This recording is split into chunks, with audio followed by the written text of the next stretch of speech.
Lottery games are based on chance and should be played for entertainment only, not investment purposes. More on the anthrax scare, plus Oprah, Jag, and Gwyneth next ET. Tonight from our nation's capital, one-on-one with the architect of the war on terror. There is no question but that the United States is determined to root out the al-Qaeda and the Taliban leadership that are linked to al-Qaeda at the hip. Are U.S. airstrikes doing the job? What comes next? Defense Secretary Donald Rumsfeld, one-on-one. Also tonight, the anthrax scare. 2 cases, 1 death. Hundreds are tested. What's going on? Plus, airline security, tighter than ever. So how did this passenger get inside a cockpit so easily? This is the CBS Evening News with Dan Rather. Special expanded coverage. America Fights Back. From CBS News in Washington, here is Dan Rather. Good evening. America now controls the skies over Afghanistan. That declaration today from Defense Secretary Donald Rumsfeld. Later, in an exclusive interview with CBS News, the Secretary made it clear that he'll be surprised if the Taliban stays in power in Afghanistan when this is all over. More of that interview in a few minutes. On this 3rd night of aerial assaults in Afghanistan, U.S. forces targeted Kandahar, headquarters of the Taliban. Assessing yesterday's attacks, the Pentagon says 13 military and terrorist targets were struck, 80% were damaged. Taliban air defenses and military communications have now been shattered. In a statement released late today, Osama bin Laden's terror organization is threatening anew to bring the battle to the heart of America. With air supremacy secured, U.S. forces today launched their first daytime raids on Taliban and other terrorist targets and are now free to strike round the clock. Pentagon officials showed off before and after pictures of an attack on an al-Qaeda terrorist camp.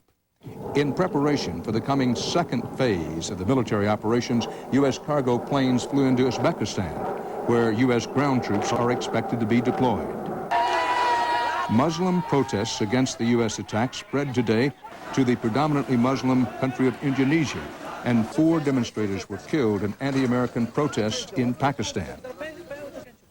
To bring you comprehensive coverage, the most comprehensive coverage possible, CBS News is reporting tonight from Washington and has correspondents deployed in key locations all around the world and across the USA. We began at the Pentagon with correspondent David Martin and the very latest on a war different from any we've seen before. The Pentagon released the first satellite pictures of the damage the airstrikes have done. A runway cratered by satellite-guided bombs. A cluster of buildings that was one of Osama bin Laden's terrorist training camps, carpet-bombed into a pile of rubble. That's where they have their classrooms. That's where they discuss their various methods. It has firing ranges and other training facilities that allow them to practice. It's not the first time the U.S. has destroyed one of bin Laden's camps, and nobody thinks this strike got him or any of his chief lieutenants. The camps, Mick, were not heavily populated at the time we hit them. Much of the damage done by the American strikes can be undone. The runways that are damaged are not permanently damaged either. I mean, anything can be repaired and they can bulldoze in and fill it. But the strikes did do irreparable harm to the leader of the Taliban, Mullah Muhammad Omar, when 2 close relatives were killed in an attack on his compound. That was deliberate. But on the outskirts of Kabul, 4 UN workers were killed when a stray weapon landed on their house. All 4 died on the spot. Pieces of their bodies are still to be recovered from the wreckage. As in any military operation, things go wrong, like this cruise missile hanging fire on a ship. But the Pentagon says the strikes damaged or destroyed 85% of the targets on the first night, although numbers like that are almost meaningless in this new kind of war. That is old think, and that will not help you analyze what we're doing. What they are doing is taking out Taliban air defenses so American planes are free to operate over Afghanistan anytime, day or night. We feel like we have essentially air supremacy over Afghanistan now. Jet fighters and spy planes will circle overhead looking for targets of opportunity, trying, in the words of one senior officer, to unhinge the Taliban by keeping them constantly under attack. The U.S. has yet to hit some of the Taliban's most valuable targets, including warehouses full of opium, their single biggest source of revenue. The strikes have also left an escape route for any members of the Taliban looking for a way out. I would add that a number of their aircraft are still available to them as well as helicopters. Besides constant air attacks, the Taliban and bin Laden also have to fear advances by rebel armies being aided by the CIA, as well as raids by American commando units. The aircraft carrier Kitty Hawk, its decks cleared of fighter aircraft to serve as a mobile base for special operations forces, is now in the Indian Ocean. The Pentagon's battle plan is beginning to shift gears, moving from the overt war of airstrikes to the covert war of spies and commandos. Dan? David Martin at the Defense Department. Late today, a spokesman for Osama bin Laden's al-Qaeda network appeared on an Arab television network out of the Persian Gulf to praise the September 11th attacks against the United States and threaten more of the same. The spokesman is a renegade Kuwaiti. He was last seen in a video made shortly before the attacks sitting next to bin Laden. In today's statement, the spokesman describes the mass murders of Americans as plane storms. Americans must know that those plane storms will never be quiet by the will of the Almighty God, and that there are more thousands of young people in the nation that seek death as much as Americans love life. We let them know that by attacking the Islamic land of Afghanistan, they opened another door for more animosity and conflict between us and the infidel forces. We believe that with the help of God and the material and psychological strength and the confidence that we have, that even though they have the greatest technology and greatest weapons, we will be victors, and that the Americans have opened the door upon themselves that will never be shut down. He called the, quote, holy war against the United States, and again I quote, the duty of all Muslims. On the ground in Afghanistan, it's apparent the ongoing U.S. air attacks have damaged the Taliban's ability to wage war. And at their bases in northeastern Afghanistan, that is just what the anti-Taliban Minority Tribes United Front wants to hear. CBS's Elizabeth Palmer is near the front lines. The first daytime airstrikes today hit the cities of Kandahar, Kabul, and Herat. Herat, which is a western city, was apparently targeted because it has one of the largest airfields in Afghanistan. Today I spoke with a top general here who told me that so far the United Front is very encouraged by the results of the airstrikes, which have crippled the Taliban's military position. The longer they go on, the better for the United Front. So according to the general, they're not going to launch their main ground offensive until this round of airstrikes is over. The United Front had promised the United States that it would close the airspace it controls for 5 days. So that means that the main ground war here in the north could begin as early as Friday. Although all the attention is focused on Kabul, both the Taliban and the United Front have a majority of their soldiers up north. Here is where the decisive ground war will be fought. The primary goal for the United Front is to recapture the city of Mazar-e-Sharif. It's a Taliban stronghold, and it also has the only airfield in the north that can handle large transport planes. So whoever controls this city holds the key to supplying northern armies with essential weapons to win the offensive. So far, local reports say the U.S. airstrikes on Mazar-e-Sharif have destroyed the Taliban defense headquarters and knocked out the electrical substation and the city's anti-aircraft defenses. But the airstrip remains undamaged, and United Front forces say they're now within 40 miles of the city's center. As these strikes continue, reports are trickling in that Taliban commanders are beginning to defect to the United Front. We learned today that about 1,000 men in the center of the country have switched their allegiance, which gives the anti-Taliban opposition a new toehold in enemy territory. Dan? Elizabeth Palmer reporting live from northern Afghanistan. Over Afghanistan, U.S. Navy and Air Force pilots are confirming that this is a different kind of war. In the Persian Gulf and in Kosovo, it took weeks of bombing to seize control of the skies. In Afghanistan, it's taken less than 3 days, as CBS's Mark Phillips reports from the USS Enterprise in the Arabian Sea. Success and frustration reported by returning pilots today. Success in hitting some targets, including Taliban MiG jet fighters on the ground. The Taliban Air Force never posed much of a threat. It poses even less now. After just 2 nights of bombing, many planes of the USS Enterprise returned to the carrier with full bomb loads. Some had their missions extended to more than 6 hours, double the normal flight time, refueled again and again as they search for targets. They're not easy to find when the adversary has little in the way of conventional infrastructure, bases, fuel and ammunition dumps to hit. The pilots talk of bombing known al-Qaeda bases, but have no idea if anyone was there. We dropped bombs on a terrorist camp, terrorist training camps. The term used is asymmetrical warfare, the Goliath of the U.S. Navy trying to hit the David of Osama bin Laden's terrorists and his Taliban supporters. And in Afghanistan, this campaign may have already reached the point of making the rubble bounce. For the pilots, there is perhaps less risk in attacking an enemy without sophisticated air defenses and more difficulty finding him. But for them, the sharp end of the war against terrorism is where they want to be. We do feel that we're fortunate to be in a position where we hope we can do something to honor the memories of those that were lost and to try to decrease the chance of something like that happening again. The problem with attacking an unconventional enemy is that the conventional rules don't apply. These planes aren't attacking an army, they're attacking an idea, a commitment, and that's a more difficult target to hit. Mark Phillips, amid the noise on the carrier deck, reporting from aboard the USS Enterprise in the Arabian Sea. With the first phase of the war coming to an end, I went inside the Pentagon today for an exclusive interview with former Navy carrier pilot, now Secretary of Defense Donald Rumsfeld.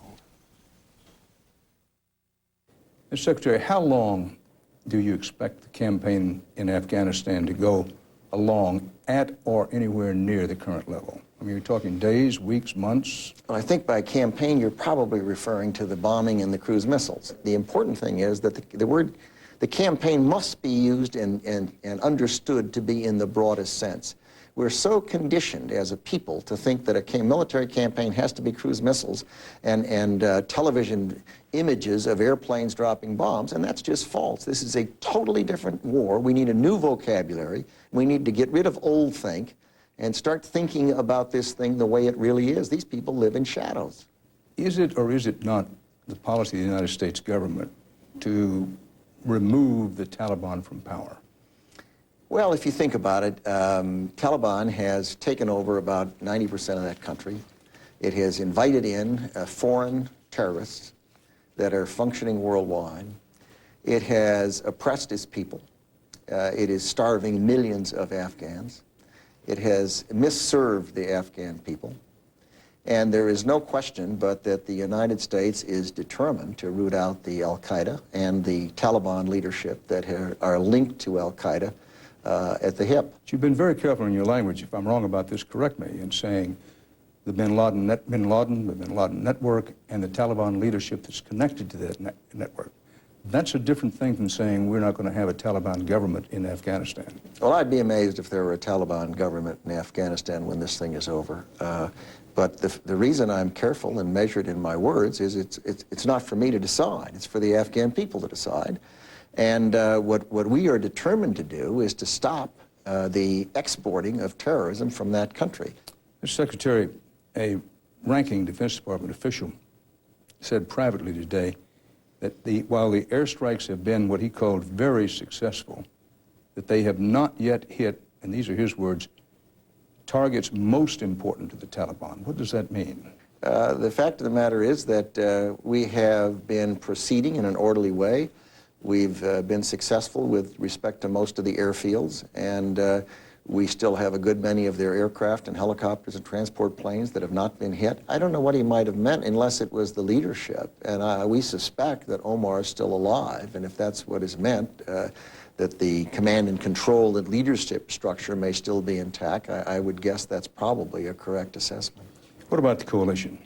Shaky? Would you agree with that description? Well, there isn't a coalition, really. There are coalitions, plural. Can we or can we not fly combat aircraft off Saudi Arabian soil? Well, Saudi Arabia and every other country, I made a decision early on that it made a lot of sense for us to say, look, let's let other countries characterize what they do. Why should the United States run around trying to characterize what other countries are doing? I want to move on, but back to the question. Can we or can we not fly combat aircraft off Saudi soil? I'll go back to the answer. We allow each country to characterize their assistance for this effort themselves. And it's the wisest thing to do, and it's working very well for us. When will we know we've succeeded? When you and I and our children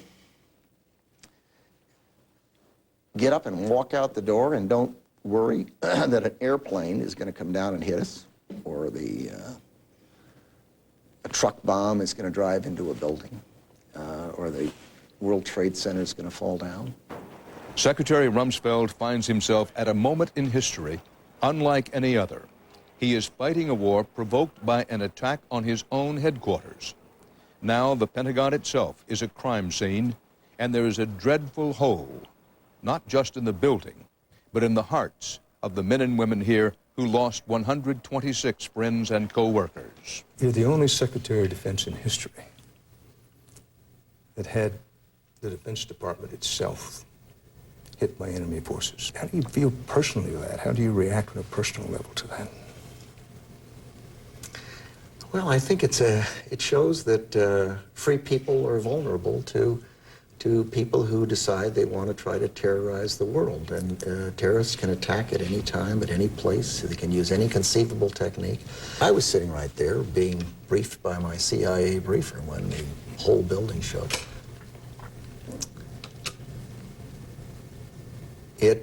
It is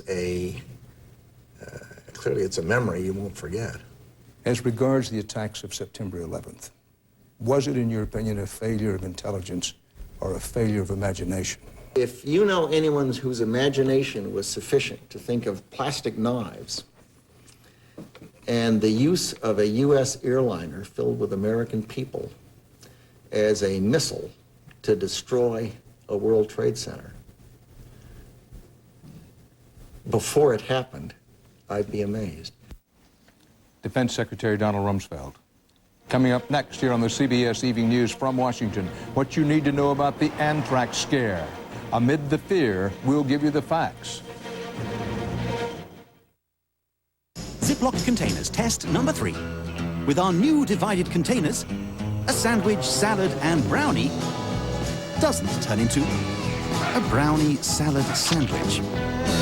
Ziploc, all you ever wanted in a container. I'm every man. And every woman who ever suffered from frequent, persistent heartburn. If you've treated your heartburn and changed your diet, but it comes back 2 or more days a week, then you may know about the burning pain of acid reflux disease. But there's something about acid reflux that I didn't know. Over time, that acid churning up can wear away the lining of your esophagus. I didn't know. I didn't know. I didn't. But today, there's a purple pill called Nexium. It's from the makers of Prilosec. Just 1 prescription Nexium a day gives many people complete resolution of heartburn symptoms. That could mean complete heartburn relief. And importantly, Nexium is also proven to heal erosions in the esophagus caused by acid reflux. Only a doctor can determine if you have this damage. Other serious stomach conditions may still exist. The most common side effects of Nexium and Prilosec are headache, diarrhea, and abdominal pain. So talk to your doctor and call this number for more information and for a free trial certificate for Nexium. Relieve the heartburn, heal the damage. It's possible with today's purple pill called Nexium.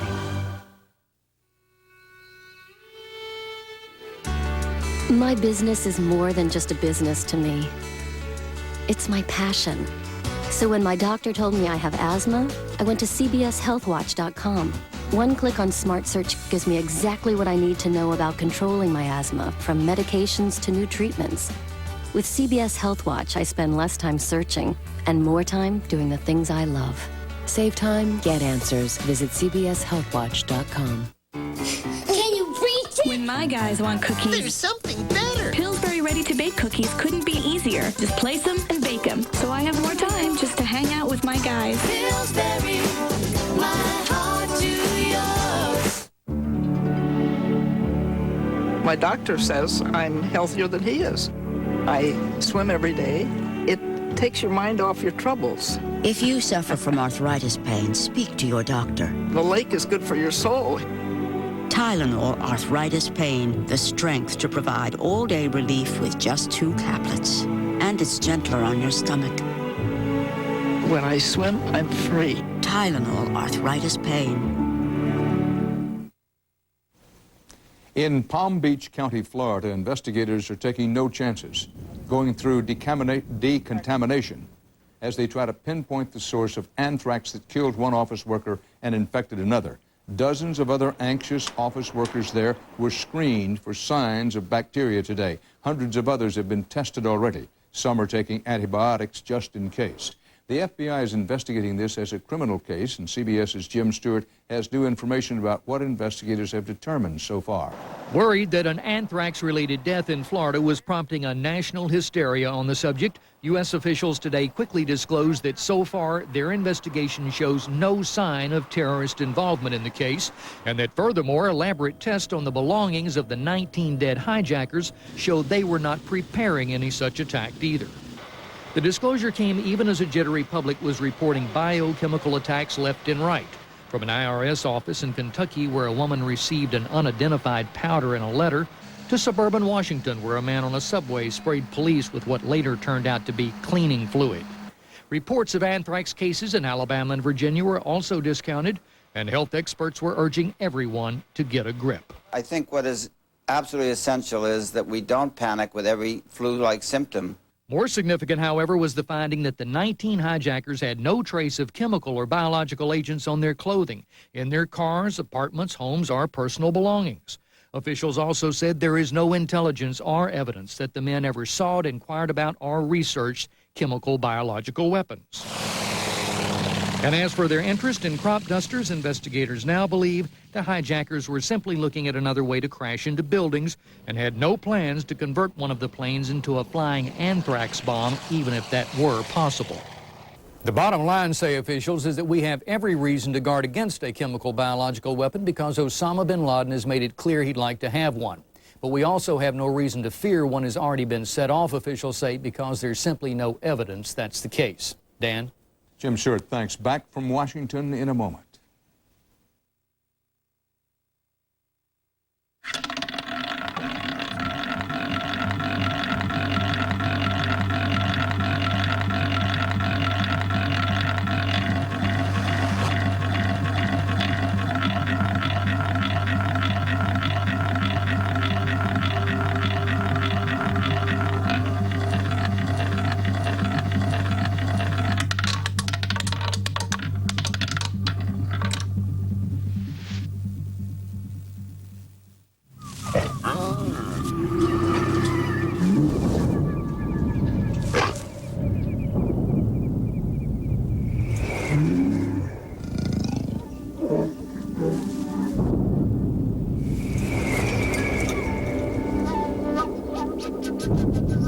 After the 270 horsepower Chevy Trailblazer, everything else just seems kind of weak.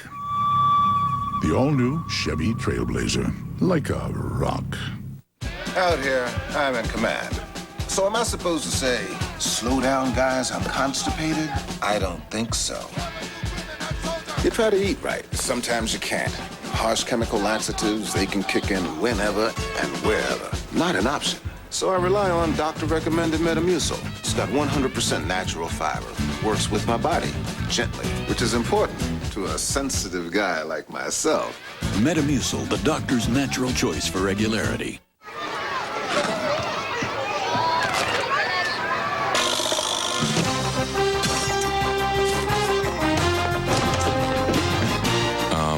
You're not bigger. They're smaller. Mini Oreo. It's LensCrafter's best $99 offer ever. Right now, get a complete pair of glasses with DuraLens, our most scratch-resistant plastic lens for only $99. The $99 DuraLens event. This is one you don't want to miss. After 26 years of marriage, Tom and I realized that we're a little different from each other, except for one thing. Our doctor says we should both take a single 81 milligram St. Joseph aspirin, the dosage doctors recommend most for aspirin therapy. The long jump, the dash. Life is like a sport, and your feet take the impact hard. But new Stride Guard insoles absorb 50% more heel impact than these Dr. Scholl's. Take more impact in Stride. New Stride Guard insoles. In Central America, 20 diving club members from Virginia are feared dead after Hurricane Iris hit near Belize City. Their 120-foot chartered yacht had been tied overnight to a dock in a small bay. The hurricane's heavy rain and 140-mile-an-hour wind also caused flooding and havoc in Guatemala. Once a Category 4, Iris is now a tropical depression. Police in Ireland today arrested 4 men with suspected links to Osama bin Laden and the September 11th attacks. They also seized documents and $12,000 in cash. The suspects, 3 Libyans and an Algerian, were taken to Dublin police stations for questioning. One is a naturalized Irish citizen. The others are recent arrivals in Ireland. Muslim protesters scuffled with police for a second straight day today at the U.S. Embassy in Indonesia. At the height of the violence, U.S. Marines took up position at the embassy gates. Indonesian police used water cannon to disperse the crowd. To help counter Muslim anger over the attacks in Afghanistan, U.S. troops are also carrying out humanitarian missions. Each night of the attacks, Air Force planes based in Germany have dropped more than 35,000 food packs to refugees inside Afghanistan.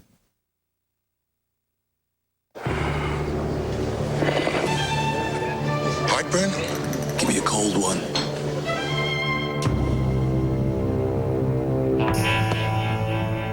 Introducing Tums Cool Relief with unique Friva crystals. It gives you an immediate cooling, soothing sensation in your mouth and throat. You can feel the chill while it knocks out heartburn fast. I could really use a cold one. New Tums Cool Relief with calcium. Feel the difference. If you have osteoarthritis, you owe it to yourself to learn about Celebrex. Celebrex specifically targets only the COX-2 enzyme, a key source of arthritis pain. Celebrex relieves arthritis pain, plus inflammation and stiffness, too. Celebrex should not be taken if you've had aspirin-sensitive asthma or allergic reactions due to aspirin or other arthritis medicines, or certain drugs called sulfonamides. In rare cases, serious stomach problems, such as bleeding, can occur without warning. Tell your doctor if you have kidney or liver problems. Powerful 24-hour relief from osteoarthritis pain, inflammation, and stiffness. Ask your doctor about Celebrex, the #1 selling brand of prescription arthritis medicine. Broyhill is having their first national sale.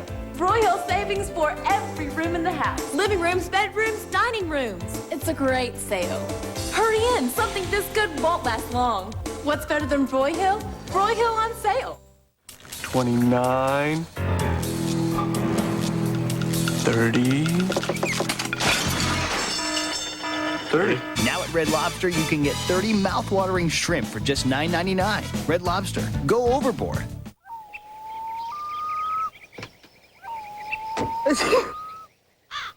Yesterday, allergies took you out of it.